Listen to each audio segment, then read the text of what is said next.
Hello and welcome to NewBlueFX Tips and Techniques. I'm Marcus Johnson with NewBlue. Today we're going to be taking a look at NewBlue's Light Blends collection. Light Blends contains 10 exciting transitions that create everything from rays of light to a misaligned picture to a copy machine, as well as some things that are a little more unusual. In this tutorial, we'll be looking at a selection of the Light Blends transitions, learning the controls, and providing you with a good starting point to explore the transitions on your own.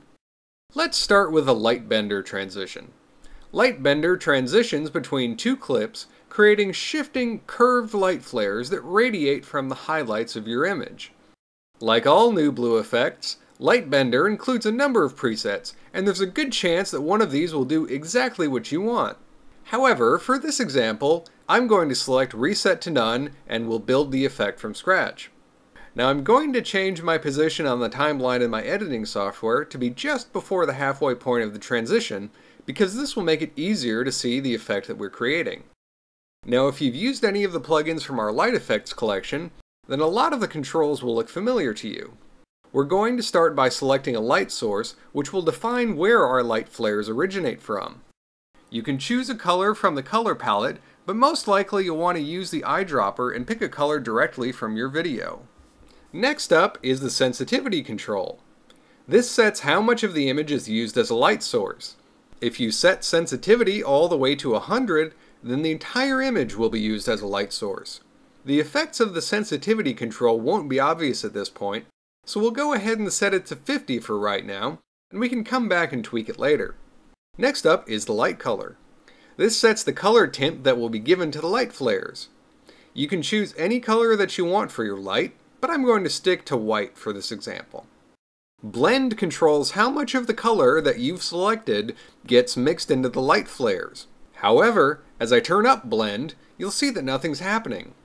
We have to come down and turn up the light control before we can see any effect. So we'll leave light at 50 for the time being. Now we've got our light, but there's not a whole lot of bending going on. It looks like we've just painted a whitewash over the video. As we increase the blur control, you'll start to see the light blend into your image more, and the light streaks that characterize Light Bender will become more visible. I'm going to turn blur all the way up to 100 so you can really see what it's doing. Now we can go back and tweak the sensitivity and light controls, and you'll see as I turn them up that the light is bending more and the image is getting more blurry. Okay, I think that looks pretty good. Now let's take a look at how our transition looks at this point. I think it's looking pretty good so far, but I want to add a little more movement to the light flares, and I don't like how it just cuts between scenes. The skew control sets up the initial angle of the light flares. If I increase the skew control, you'll see the flares start to move clockwise. And if I lower skew, you'll see the flares move in the opposite direction. I think -50 looks pretty good. The rotation control adjusts the direction that the light flares move in and how fast they move. At either end of the spectrum, the light flares will be moving very quickly, and at 0 they won't be moving at all. Let's go with a value of 25. Liquefy makes the image look like it's melting, and you can achieve some pretty interesting looks with this control, but for this demonstration, I'm just going to leave it set to 0. Tempo sets how quickly the transition changes the image. I'm going to turn it up to 50 so that the light flares start a little more quickly. Finally, Crossfade sets the length of the dissolve between your two shots. Right now, we've got Crossfade set at 0 and the shots don't blend together at all. To me, this looks too abrupt, so I'm going to set Crossfade to 25 to make the transition smoother. Now let's take a look at our final result. Personally, I think that looks pretty cool. By playing around with the controls, you can create a more subtle transition or something that's really wild. It's all up to you. Now Light Bender can create some really awesome transitions, but it does take a few minutes to get all the controls set up the way that you want. What if you want something quick and easy, but that still has a really nice polished look to it? Well, Light Ring might be the answer for you. Light Ring is a really straightforward effect. With all of the control values set to 0, you can see how Light Ring works. A small circle starts in the center of the frame and gets larger, revealing the next shot. If we check the reverse box, you can see that the opposite happens. A large circle starts outside the frame and shrinks to a tiny spot in the center. So that gives you the basic idea, but right now it doesn't look very interesting. So I'll turn off the reverse option and we'll get started. Let's start by adjusting the width control. At the moment we've got a circle with a very sharply defined edge, but as I turn up the width control you'll see that the edge of our circle starts to blur and spread out.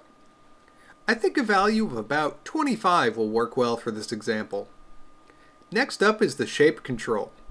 When this is set to 0, you'll get a circle like we have now. If I turn up the shape control, a ring starts to get thinner and taller. And if I turn down the shape control, our ring will get shorter and wider. I want to stick with a circle, so we'll just leave shape set at 0. Like its name implies, center controls where the center of your ring will be. If I wanted, I could move our ring to the upper left corner of the image and have it wipe out that way. For this example, I'm just going to leave it in the center of the image. Next, I'm going to choose a color for my light ring. I'm going with a nice dark orange because I want something that'll look a little bit like fire. Okay, I've chosen my color, but why hasn't anything changed with the light ring? Well, you have to turn up the glow control before the color will start to blend in. Finally, liquefy adds watery ripples around your light ring. I think it's a pretty cool effect with this transition, so I'm going to set liquefy to 50. And here's our finished effect. You know, for about 2 minutes worth of work, I think that looks really great. Now let's take a minute to look at a transition that's really unique.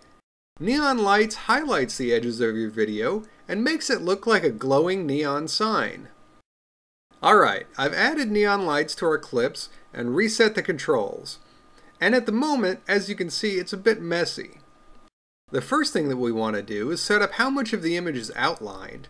And to make that easier to see, I'm going to turn the picture control down to 0. Picture controls how much of the original image is mixed in behind the neon outline. Okay, now we can see our outline more clearly. As I turn up the contrast control, you'll notice that a lot of the smaller lines are fading away, and we're left with the most prominent, sharply defined edges. So contrast is removing the background noise, so to speak. Once we've got contrast set where we want it to be, we can turn up the density control to fill in some of the gaps in the outline. So right now we have a pretty sharply defined outline. As I increase the blur control, you'll see that the outline softens and spreads out, as well as starting to glow a little bit more. Next we'll want to pick a color for our neon lights. I think the aqua blue color will work well here. Now you can see that nothing's changed since we selected a new color. We'll have to increase the mix color value to start adding in our color. There we go. I think that looks pretty good. Now earlier we set the picture control to 0. This means that when we reach the center of the transition, the original video will have completely faded out from behind the neon lights. I want to keep some of the original video back there, so I'm going to turn picture back up to 50. Tempo works the same way as it did in Lightbender, and I'm going to turn it up to 50 so that our neon lights start a little more quickly. Finally, I don't want to have an abrupt cut between the images, so I'll set crossfade to 25 to give it a nice, subtle blending. And here's our finished effect. I think you'll agree that it's pretty unique and very effective. Now we've barely scratched the surface of what light blends can do. In addition to the 3 effects that we've covered today, there are another 7 exciting transitions contained in the Light Blends package, like Glow Pro, Photon Blast, and Psychostrobe. Why not check out Light Blends for yourself? Just visit us at www.NewBlueFX.com, where you can find out more about Light Blends and download a free trial version today. Plus, while you're there, you can check out our entire library of tips and techniques tutorials. And stay tuned, because we'll be featuring more Light Blends tutorials in the near future. This is Marcus Johnson saying thanks for watching and learning about NewBlueFX. Competitively priced, aesthetically fresh, and ridiculously easy to use.